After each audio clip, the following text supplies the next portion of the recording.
안녕하세요. 에세이노트 제이입니다. 오늘 에세이 읽기는 권은경님의 행복은 백화점에 팔지 않는다 중에서 희망은 객관식이 아닙니다. 읽겠습니다. 희망은 객관식이 아닙니다. 흔히 우리는 나는 왜 이렇게 불행할까? 희망이 없어 라는 말을 종종 합니다. 하지만 정작 지금의 상황보다 더한 불행이 얼마든지 있을 수 있다고 생각하면 희망은 그 순간에 생길 수도 있을 것입니다. 시골 산촌의 가난한 남자가 어느 날 신부님을 찾아가서 하소연합니다. 신부님, 저는 왜 이렇게 불행할까요? 희망이라고는 눈을 씻고 봐도 없습니다.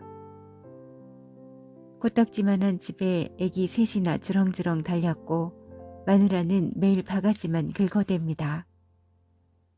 저는 어쩌면 이 모양일까요? 혹시 집에 염소 키우십니까? 네, 2마리 있습니다만. 집안에 염소를 들여놓고 일주일만 키워보십시오. 그리고 다시 오십시오.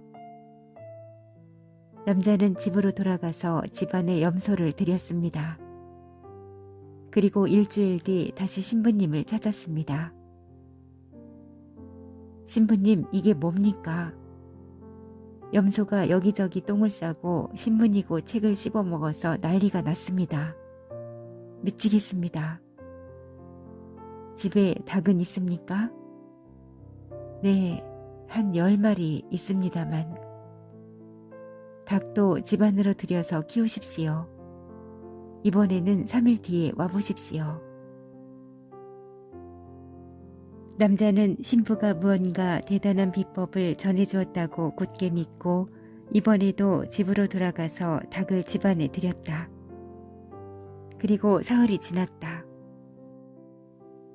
신부님, 저한테 왜 이러시는 겁니까? 닭털이 온 사방에 날리고 뛰어다니면서 벽이고 바닥이고 할 것 없이 물똥을 싸대고 쉴만 하면 울어대고 염소까지 발길질하고 이곳저곳 파헤치니 집이 아니라 지옥입니다. 지옥.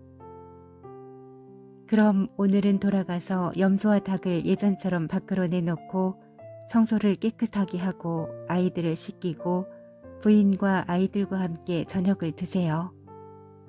그리고 내일 아침에 일찍 오세요. 다음날 남자는 다시 찾아왔는데 얼굴에는 웃음꽃이 피었다.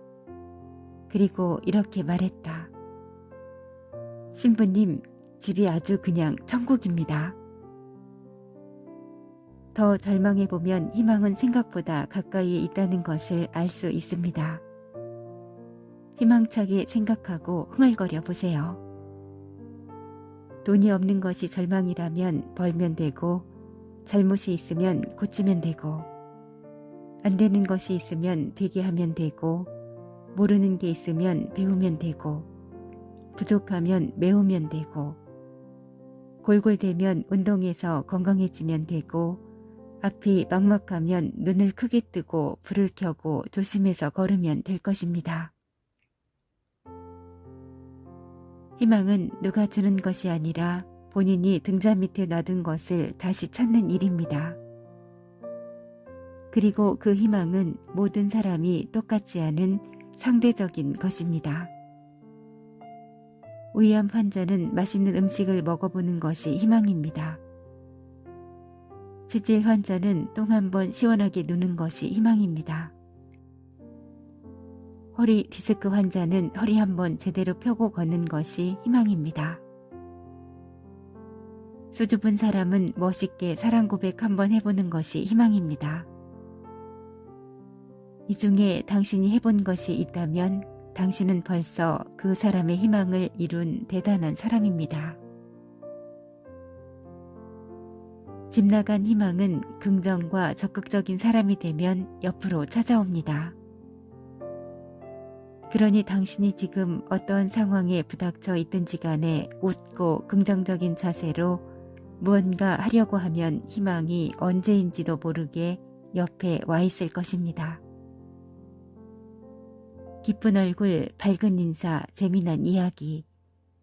긍정적인 예측을 하는 당신에겐 희망이 졸졸졸 따라다닐 것입니다.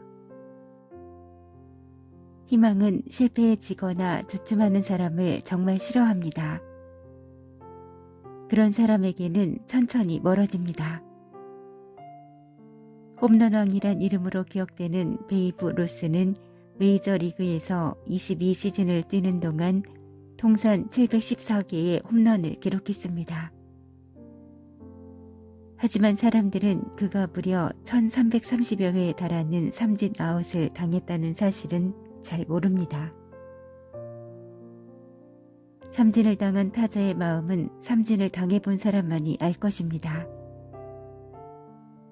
심한 외로움과 좌절감이 순간적으로 폭발한다고 합니다.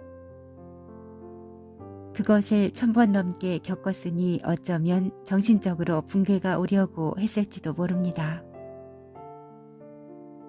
하지만 그는 삼진을 당할 때마다 왜 삼진을 당했는지 분석하고 문제점을 고치기 위해 노력했습니다.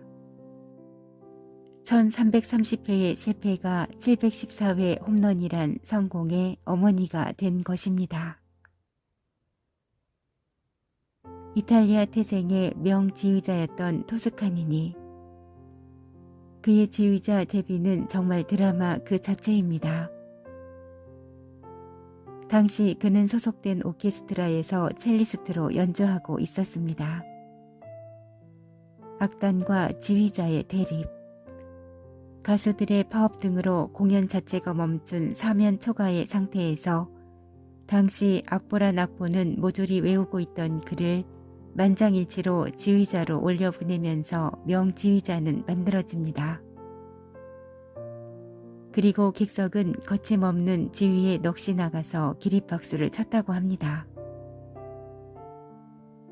그런데 이런 꿈같은 일이 가능하게 된 것은 사실 토스카니니가 자신의 약점을 커버하기 위해서 행한 것에서 출발합니다. 첼로 연주자였던 토스카니니는 눈이 매우 나빠서 항상 악보를 외우고 다녔던 것입니다. 베르디의 아이다를 완벽하게 외워서 지휘한 그는 이후로도 항상 모든 곡을 외워서 지휘했다고 합니다. 그야말로 실패를 실패한 사례입니다. 그러니 옆에 희망이 착 달라붙지 않겠습니까? 영원한 왕회장님인 현대그룹의 고 정지영 회장님은 새벽에 일찍 일어나는 까닭을 이렇게 말했습니다. 그날 할 일이 즐거워서 기대와 흥분으로 마음이 설레기 때문이다. 아침에 일어날 때의 기분은 소학교 때 소풍 가는 날 아침에 가슴이 설레는 것과 꼭 같다. 내가 이렇게 행복감을 느끼면서 살 수 있는 것은 이 세상을 아름답게, 밝게, 긍정적이고 희망적으로 보기 때문이다. 당신에게는 비장의 무기가 무엇인가요? 나폴레옹은 비장의 무기는 아직 내 손 안에 있다. 그것은 희망이다는 말로 가장 강력한 무기가 희망임을 말했습니다. 아무리 힘들고 지쳤어도 희망이 지금 당신 곁에 머물고 있다면 그것들은 모두 이겨낼 수 있습니다. 물론 두려운 일이 세상엔 참 많습니다. 그러나 두려움은 희망이 있을 수 없고 희망은 두려움 없이 있을 수 없습니다. 강타자에겐 홈런과 삼진이 함께 존재합니다. 과학자에겐 발명과 실패가 함께 존재합니다. 갓난 아이에게도 넘어지는 것과 일어서는 것이 같이 존재합니다. 희망과 두려움은 결국 한 끗 차이입니다. 볼 수 없었지만 본 사람보다 더 많은 것을 이룬 헬렌 켈러는 희망에 대해서 이런 명언을 남겼습니다. 희망은 볼 수 없는 것을 보고 만져질 수 없는 것을 느끼고 불가능한 것을 이룬다. 기적이나 성공은 희망이란 위대한 걸음 위에서 피우는 한 송이 붉은 꽃입니다. 포기하지 않으면 기회는 언젠가 반드시 옵니다. 희망과 함께 당신을 찾아옵니다.